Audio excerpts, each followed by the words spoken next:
Hello, comment allez-vous? Mais surtout, comment vas-tu? Choisis-toi, sinon on choisira pour toi. Voici le thème de la punchline de ce lundi. Aujourd'hui, je vais te raconter une petite histoire. Il y a quelques semaines, je me baladais avec ma fille en poussette et j'ai rencontré ma voisine. Ma voisine, c'est une femme de 60-70 ans, très belle, toujours coquette, toujours apprêtée. En tout cas, c'est un rayon de soleil quand on la voit. Quand elle me vit, elle fait un petit sourire à ma fille et elle me dit « Vous savez, madame, malheureusement, je n'ai pas eu la chance d'avoir d'enfants ni de petits-enfants. C'est l'un de mes plus gros regrets. Maintenant, c'est trop tard. » Et du coup, je lui demande « Mais pourquoi vous dites ça ?» Et elle me raconta son histoire. Pendant de nombreuses années, elle est restée avec un homme qu'elle aimait éperdument.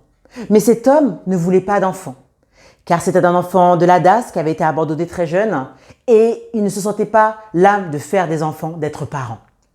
Avec le temps, elle pensait qu'avec son amour, avec le temps passé avec cet homme, il changerait d'avis.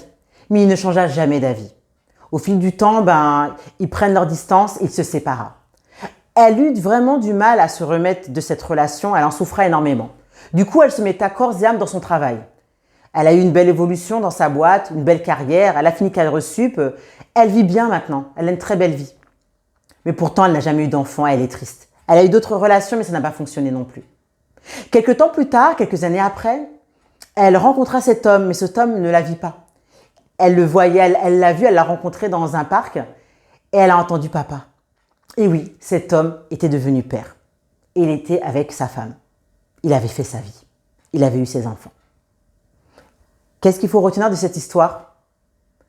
Il faut se choisir.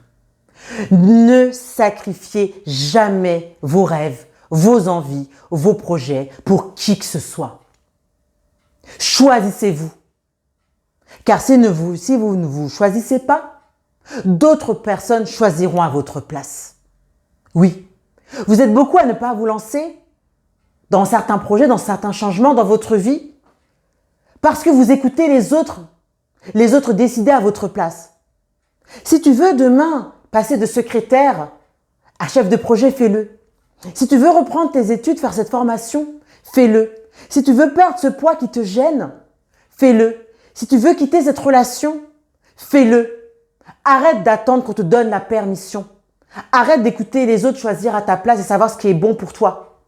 Tu es la seule personne à savoir ce dont tu as besoin aujourd'hui.